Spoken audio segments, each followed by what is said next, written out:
はい、皆さんこんにちは。よく聞こえますか？こんにちは。はじめまして。ポーランドから来ました。エミル・トルシコフスキと申します。エミルで呼んでください。名字が長くて、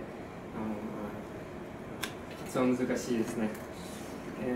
私は3月に日本に引っ越して、今東京に住んでいて仕事をしています。で、北朝鮮についてもう10年間ぐらい興味を持ってて、高等学校の時に実はすごいグズなんですけれども、宮塚先生が紹介した「パレード」という映画の影響で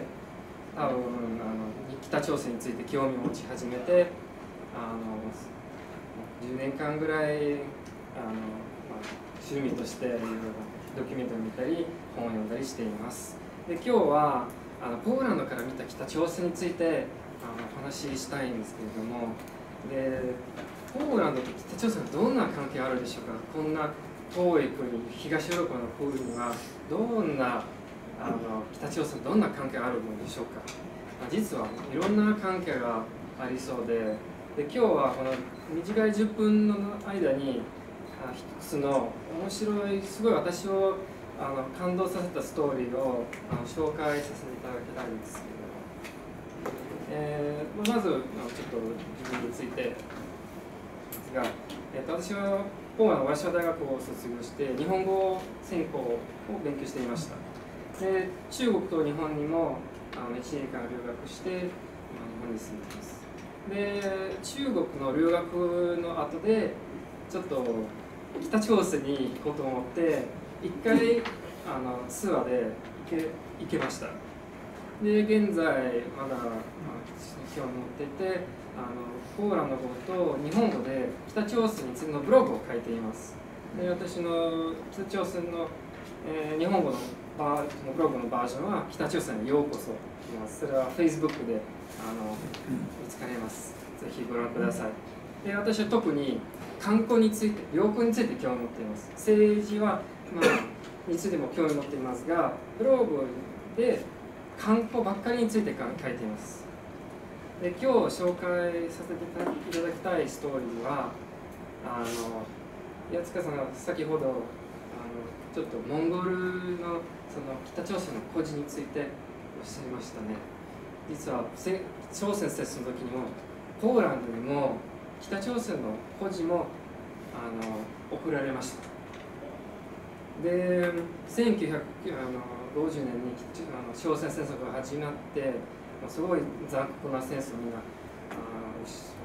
ご存知ですね。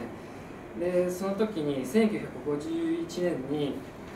キム・イルセンが北朝鮮の子供を守るために味方の社会主義の国に送ろうと思って遠いポーランドにも子供たちを送らせました。で最初のグループは200人ぐらいの子供が1951年に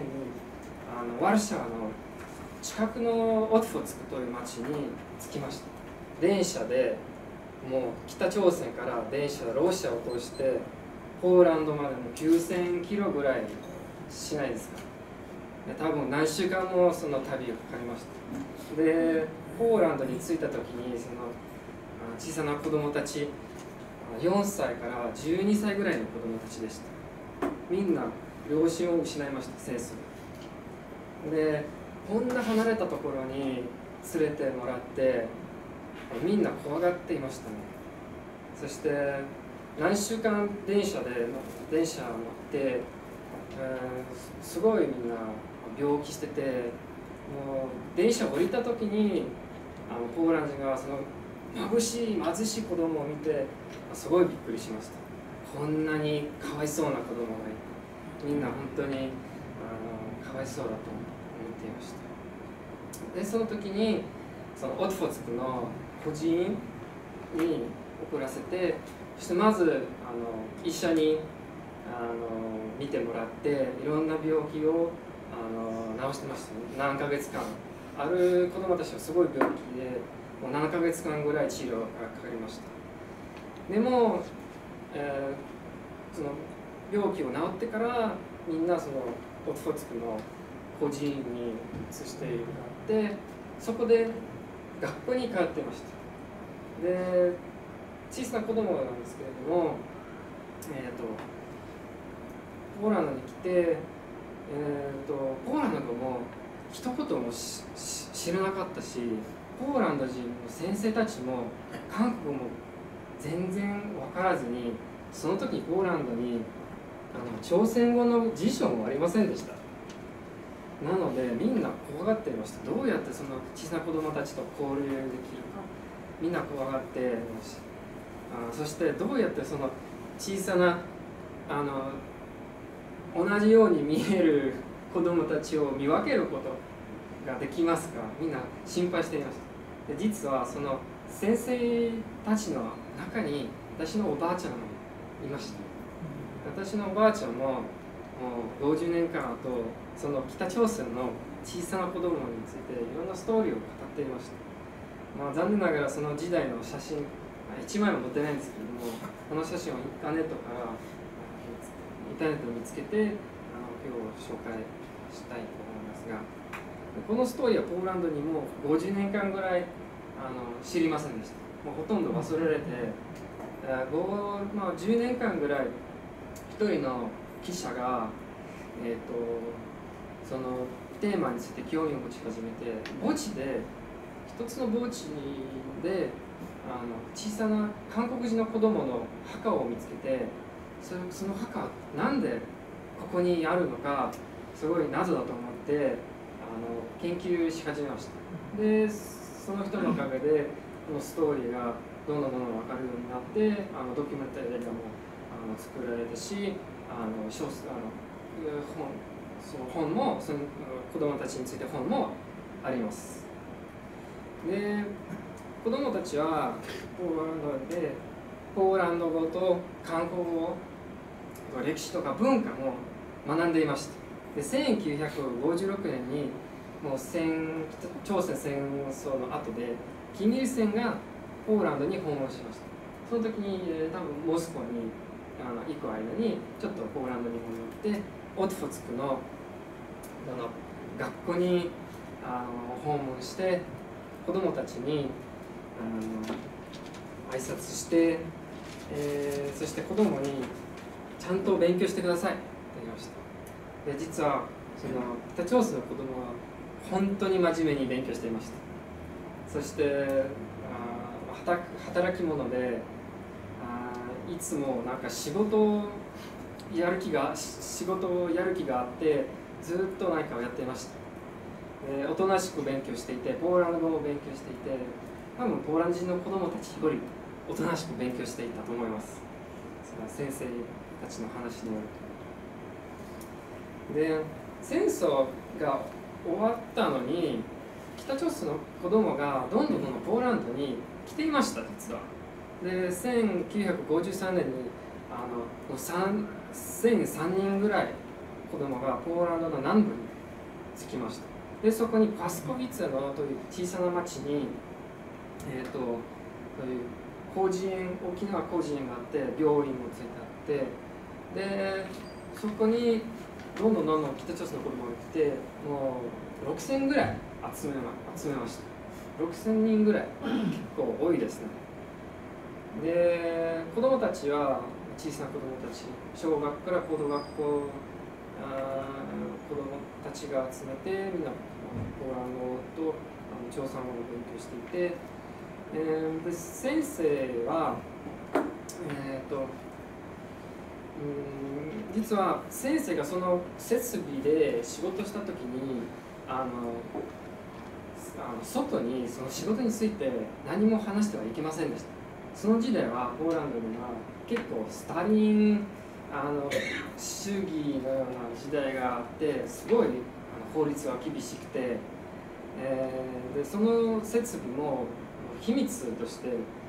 使われて、ほとんどその北朝鮮の子供について外には話してはいけませんでした。その病院も軍事に守られ、外から自由に入ることはできませんでした。で、実は子供たちのもちょっと軍人のように住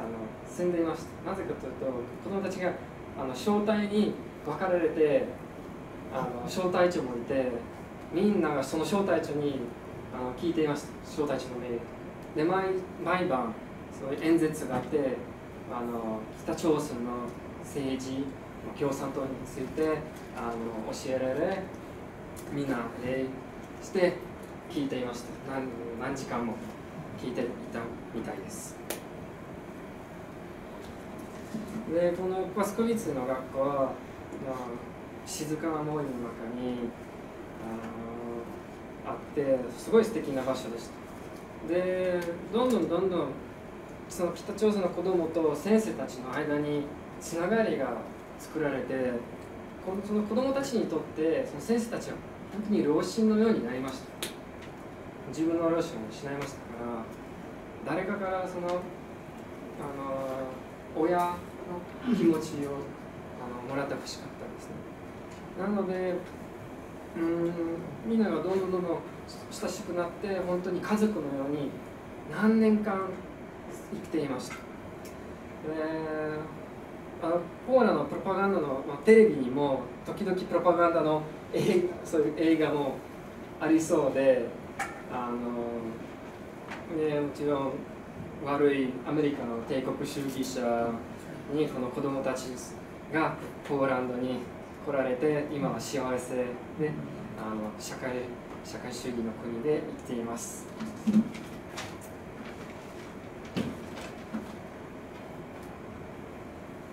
で例えばそのつながりがすごい強くなって、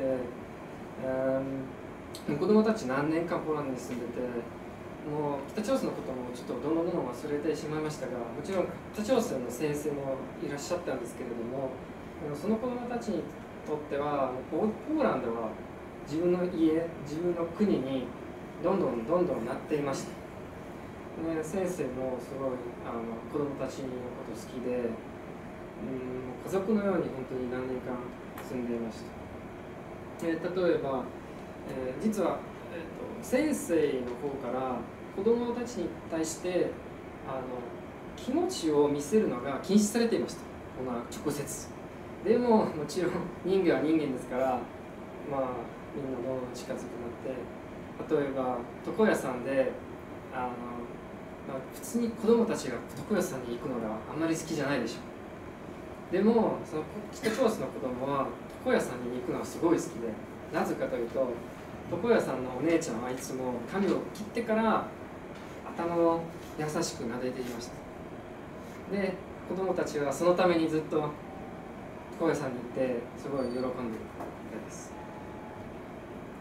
でも1959年に急に北朝鮮から命令が来ました。子供みんな戻ってください、言われました。もう子供と先生たちにとってはそれは本当に衝撃でした。もう急にそういう命令が来て、もうどうしようもない、帰るしかないみたいで、でもある子供たちはもう帰りたくなくて、もうポーランドの自分の家になりましたから、どうしてもポーランドにいたかったんですけれども、ある子供は例えばほとんど裸で夜外にいて雪の中に飛んで、もうただ病気になるためにもう帰りたくないですから、病気になってもしかしたら帰らないかもしれませんと思って、でも結局みんな北朝鮮に帰りました。でどんどんグループが帰っていて、先生たちにもすごい辛い時でした。子供たちも泣いていて、本当に辛かったみたいです。で子供が北朝鮮に戻ってから時々手紙も来ていました、ポーランドに。でその手紙の中には本当に涙を出せるような言葉が入っていました。お母さん、お父さん、帰りたいです、ポーランドに帰りたいです、このような手紙が来ていました。でも残念ながら1961年に手紙が急に来れなくなりました。そして子供たちの運命はどうなったのか、ほとんど誰も知らないです。実は北朝鮮の政府も直接その件についてあまり言ってないですから、ほとんどの子どもたちはどうなったのか誰も知りません。ある人は北朝鮮から逃げようと思って途中で亡くなったみたいです。ある人は、例えば外務省に入ってワルシャワの北朝鮮の大使館で仕事をしてたみたいです。それとポーランド語の通訳者、翻訳者などとして仕事をしてたみたいです。でもみんなそうこのようにラッキーではなかったと思います。なので、この子供たちはどうなったのか、今でも多分まだ生きてる子供もまだいると思いますが、自分その子供たちを産んで私にとってすごい感動させる運命で、2回自分の家を失われた子供は本当に今何をしてるんだろうと、ご清聴ありがとう、ご清聴をいただいてありがとうございました。